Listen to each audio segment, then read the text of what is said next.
On February the 24th at 4:30 a.m., the Russian Federation attacked Ukraine. Suddenly, cruise missiles and Iskander missiles hit Ukrainian military infrastructure.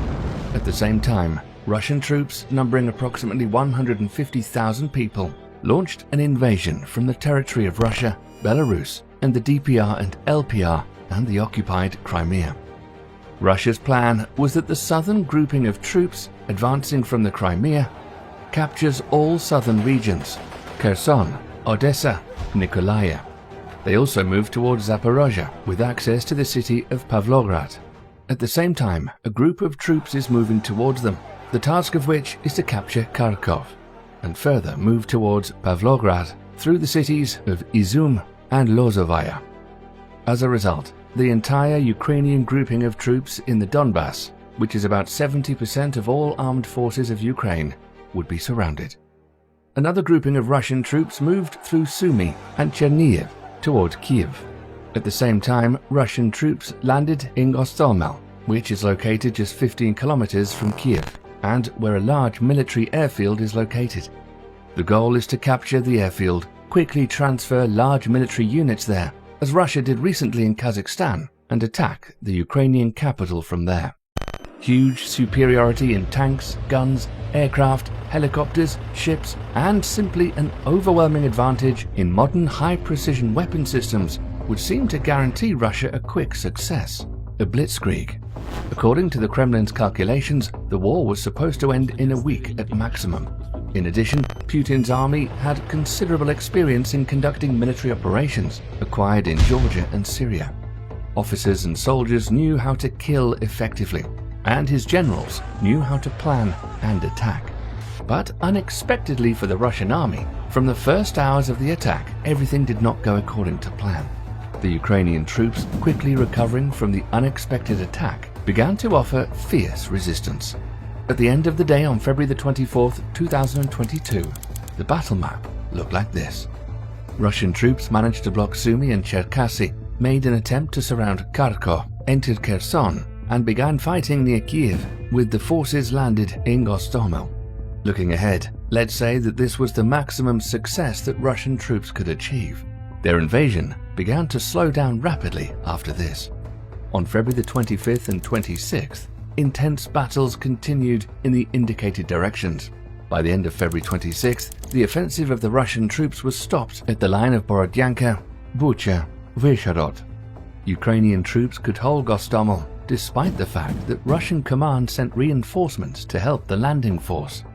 Intense battles unfolded in the Donbass, where the 1st and 2nd Corps of Ordlo managed to somewhat push back the Ukrainian troops, and they began to retreat towards Volnovakha, Mariupol, and Severodonetsk. In the southern direction, an attempt to blockade Nikolaev was thwarted, and the enemy did not dare to attack this city, as well as Odessa, from the sea. But there was a real threat of the capture of Kherson and Melitopol. To stop the advance of the enemy, the Ukrainian military had to destroy the bridges. Several bridges were blown up in Sumy, Chernihiv, Kiev, Kherson regions. In the Genichesk district of the Kherson region, an engineer of an independent battalion, sailor Vitaly Skakun, blew up the bridge at the cost of his own life. The wire through which the signal for the explosion was supposed to come was broken. The Ukrainian soldier secretly approached the bridge, found a break, and connected the broken ends of the wire, causing an explosion of the laid charge. By that time, Russia had lost more than 3,000 people, about 100 tanks, 16 aircraft, 18 helicopters, and other equipment. By February 27th to the 28th, the advance of Russian troops was stopped almost everywhere. They could not completely block Kharkov, got bogged down in battles southwest of Kiev, stopped at the distant approaches to Nikolaev, and did not attempt to block Zaporozhye and Odessa.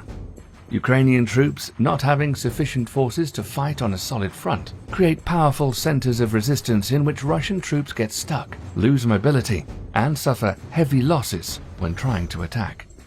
The only area where Russia has achieved some success was the Donbass. Ukrainian troops continued their retreat towards Volnovakha, Mariupol, and Severodonetsk. After a week of the Russian invasion, the picture of the fighting as a whole did not change. In the south, Russia was able to capture Kherson. But Russian troops could not capture any other large city. They only came close to Nikolaev, but Odessa and Zaporozhye are not even blocked by them. In all three cities, roadblocks are being built at the entrances and on the streets, and the population is being armed. So in case of an attempt to storm these cities, Russian troops will get stuck there for a long time. Another large city of Ukraine, Dnipro, has also been turned into a real fortress. In addition to units of the Ukrainian Armed Forces and the National Guard, there are several battalions of volunteers, as well as thousands of territorial defense personnel. March the 6th, Russian troops made an attempt to advance towards the Dnieper. Soldiers of the 93rd Kholodny Yar Brigade, which is stationed in the Dnipro, ambushed a column of invader troops. They managed to capture 30 pieces of equipment from the 200th Brigade, which was near Kharkov. The troops of the Russian Federation did not expect such an ambush and fled out of fear. At the same time, they left new equipment and fuel for it. One of the enemy tanks strengthened the checkpoint of the Dnieper defense. Other equipment was sent to the troops. The second important goal of the Russian offensive also remained unfulfilled. The Donbass grouping of the Ukrainian troops is still not blocked, although it was pushed back and there was a threat of the capture of Volnovakha. But a very important city, Mariupol, through which almost all exports of Ukrainian ferrous metal products pass, remains under the control of Ukrainian troops. There are bloody battles going on. Near Kiev, Russian troops were stopped in the areas of the settlements of Kozelets, Bobrovitsa and Markiev. Kharkov was also not completely blocked, and the Russians were stopped in the area of settlements of Bohudoho, Chuhuye, Shevchenkovo. That is, the operation which the Russian General Staff planned for a maximum of a week was hopelessly thwarted before the deadline. There was no big changes even after 2 weeks of fighting, that is at the end of March the 9th. Kiev is still not blocked, although Russian troops managed to cut the Zhytomyr highway, the main route from Kiev to the west. Now the fighting is going on in the area of the cities of Irpin and Bishow. Entrance to the capital of Ukraine from the southwest remains free. This means that it's possible to transfer reinforcements and ammunition. There are tens of thousands of soldiers and the armed forces, the National Guard, and territorial defense around Kiev and Kiev itself. Checkpoints have been set up everywhere. The defense is saturated with Javelin and NLAW anti-tank systems. To storm such a fortress is to lose thousands of people and hundreds of pieces of equipment. How Russia will get out of this situation is completely unknown. Kharkiv is still under the control of Ukraine and is not even surrounded on all sides. The Russians are trying to storm it, but without success. In the south, the situation as a whole has not changed. The armed forces of Ukraine control Odessa, Zaporozhye, Nikolaev. The latter is now under blockade, like Sumy or Akhtarka, which has been under blockade literally from the first day of the war. But for 2 weeks, Russian troops has not established control over these areas. And what is to say about Nikolaev, which has had much more time to prepare? Of the southern cities, only Kherson, New Kakhovka, Melitopol, and Berdansk are occupied. It should also be said that Russia managed to capture the largest nuclear power plant in Europe, the Zaporozhye nuclear power plant, located near Zaporozhye in the city of Enerhodar. When it was attacked, a fire broke out in one of the buildings, but fortunately, the reactors were not damaged and there was no radiation leakage. The most critical situation has developed in the Donbass.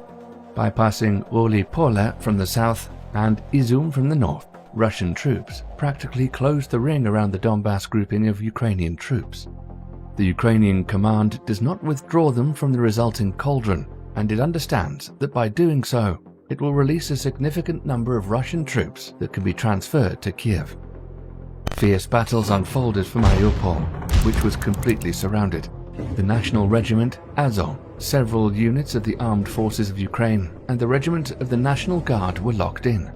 The latter, being completely surrounded, was able to defeat the Russian 2nd Tank Company of the 102nd Regiment of the 150th Motorized Rifle Division and a Motorized Rifle Company.